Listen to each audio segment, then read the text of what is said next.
Hello friends, कहिए कैसे हैं आप। कहते हैं कि कुछ कर दिखाने के लिए सबसे जरूरी होता है संकल्प। अगर हम किसी काम को करने के लिए संकल्प ले लेते हैं और पूरे मन से उस काम को करते हैं तो ये हो नहीं सकता कि वो काम हम पूरा ना कर सके। तो आज की स्टोरी कुछ इसी पर।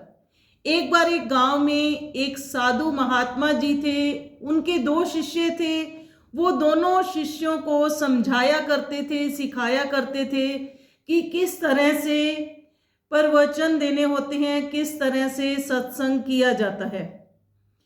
तो उन दोनों शिष्यों को समझाते थे। वो गांव गांव आगे जाकर सत्संग किया करते थे, प्रवचन सुनाया करते थे। जो एक शिष्य था उनका, उनके सत्संग को तो लोग बहुत ध्यान से सुना करते थे और दूसरे शिष्य के जो प्रवचन थे उससे सुनने के लिए कोई भी इकट्ठा नहीं होता था। लोग उसे ध्यान से नहीं सुनते थे।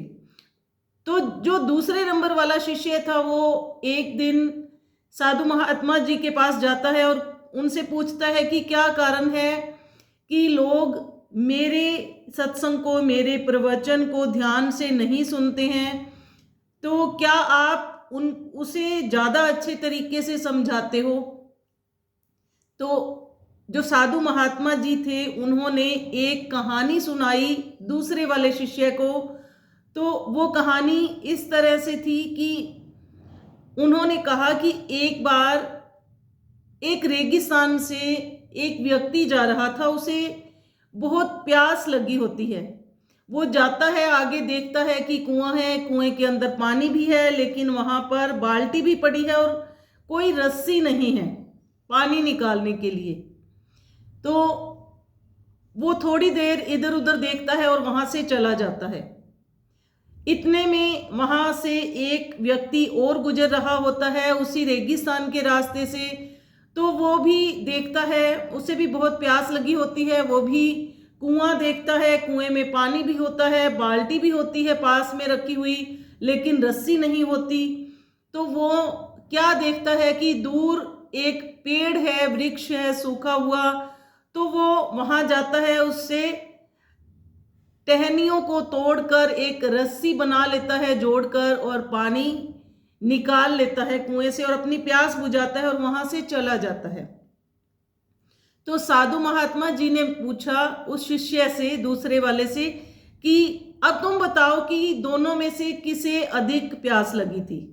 तो दूसरे शिष्य ने कहा कि दूसरे वाले व्यक्ति को ही अधिक प्यास लगी थी, जिसने जुगाड़ करके पानी पी लिया। तो साधु महात्मा जी ने समझाया उस शिष्य को कि सेम यही बात मैं तुम्हें समझाना चाहता हूं कि अगर तुम्हें लालसा हो तो तुम भी ये सब कुछ सीख सकते हो। मैं तो तुम दोनों को इकट्ठा ही समझाता हूं, लेकिन तुम्हारा मन इधर उधर भटक रहा होता है जब मैं तुम्हें सिखा रहा होता हूं। अगर तुम मेरी बातों को पूरे ध्यान से, पूरे मन से सुनो और लोगों को जाके वो सत्संग, वो प्रवचन पूरे मन से सुनाओ, तो लोग तुम्हारी बात को जरूर सुनेंगे, अवश्य सुनेंगे। तो अब उस शिष्य को सारी बात समझ में आ चुकी थी। तो ये छोटी सी स्टोरी हमें बहुत बड़ी शिक्षा देती है कि कोई भी काम हमें करना है तो पूरे संकल्प से करना चाहिए, पूरे मन से करना चाहिए, तभी उस काम को हम पूरा कर पाएंगे। तो अगर आपको आज की वीडियो अच्छी लगी हो तो इसे लाइक करें, कमेंट करें और शेयर करना ना भूलिए।